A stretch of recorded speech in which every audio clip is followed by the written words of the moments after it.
दिल्ली के सरकारी स्कूलों में छात्रों के भविष्य के लिए केजरीवाल सरकार ने बिजनेस ब्लास्टर्स प्रोग्राम की शुरुआत की थी, जिसे अब प्राइवेट स्कूल भी अपना रहे हैं। ये खास रिपोर्ट देखिए। दिल्ली के सरकारी स्कूलों का कमाल, छात्रों के पास है बेहतर बिजनेस प्लान। कारगर साबित हो रहा business blast programme, private school भी अपना रहे ये प्लान।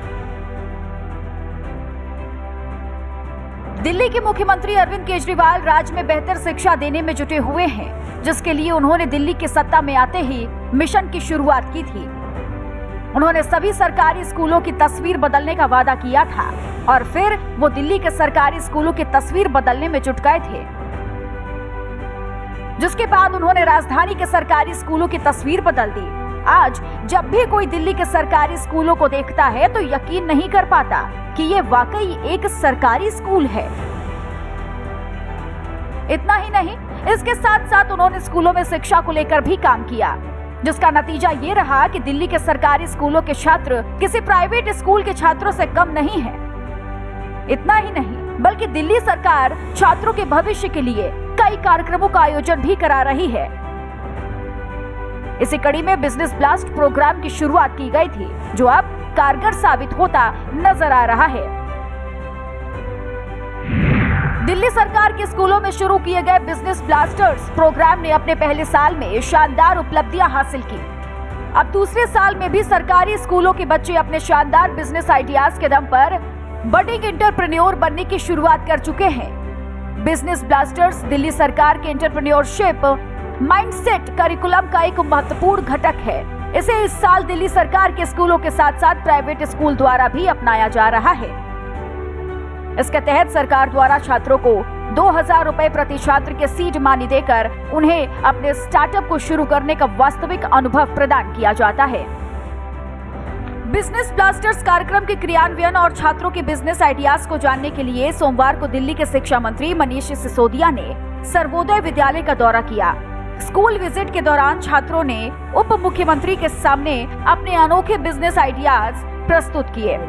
गैस को जब मैम अगर गैस लीक होती है, जब इसमें सेंसर जो है इसका, वो जब गैस को डिटेक्ट करेगा देन साउंड बजेगा। हम मतलब नॉर्मली वाइट कपड़ा लाते हैं, फिर चने हो गए, चावल, दाल, मैक्रोनी, इन सब से हम उसको टाई अप करके एक साइड से बांध के उस कपड़े को उसमें डाई करते हैं। फिर सूखने के बाद जब हम वो टाई खोलते हैं थ्रेड, तो वो हमारा बहुत अच्छा निखर के डिज़ाइन आता है। जो वाइट एरिया होता है ना, वो पूरा वैसे रह जाता है और जो डिज़ाइन में कलर आ जाता है। वहीं उप मुख्यमंत्री मनीष सिसोदिया के साथ साथ अपने अनुभवों को साझा करते हुए छात्रों ने बताया कि बिजनेस ब्लास्टर्स प्रोग्राम से छात्रों में टीम में काम करने, प्लानिंग करने, रिस्क लेने जैसी क्षमताओं का विकास हुआ है।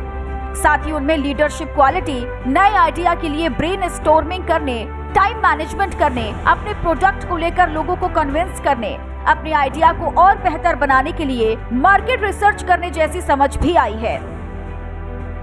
वहीं इस मौके पर उप मुख्यमंत्री मनीष सिसोदिया ने भी बच्चों से चर्चा की और कहा कि बच्चों की मानसिकता में स्कूली स्तर से ही यह भाव आना जरूरी है कि पढ़ाई पूरी करने के बाद जॉब सीकर नहीं, जॉब प्रोवाइडर बनेंगे और ऐसी नौकरियां पैदा करेंगे जो इस समय अस्तित्व में नहीं है। मुझे ये देखकर खुशी होती है कि हमारे स्कूलों के बच्चों का अपने करियर को लेकर अप्रोच बदला है। वो अब अपना बिजनेस शुरू करने का सपना देख रहे हैं और अपने अपने क्षेत्रों में कुछ नए प्रयोग करने के लिए बेताब हैं। इनकी इस बेताबी को दिल्ली सरकार सपोर्ट करेगी। इसी से आने वाले समय की नई नौकरियां पैदा होंगी। वहीं चर्चा के दौरान सिसोदिया ने 11वीं 12वीं के क्लास में छात्रों से ईएमसी क्लासेस और बिजनेस ब्लास्टर्स के विषय में पूछा तो बच्चों ने बताया कि ईएमसी ने हमें जोखिम उठाते हुए कुछ नया करने सीखने की प्रेरणा दी है। बता दें कि बिजनेस आइडियाज की बदौलत दिल्ली के सरकारी स्कूलों के छात्र नौकरियां देने वाले बन रहे हैं। कुल मिलाकर कहें तो अब अरविंद केजरीवाल की मेहनत रंग लाती नजर आ रही है, क्योंकि अरविंद केजरीवाल छात्रों के भविष्य को उज्जवल बनाने में जुटे हुए थे, जो अब कामयाब हो रहा है। ब्यूरो रिपोर्ट, हिंदी खबर।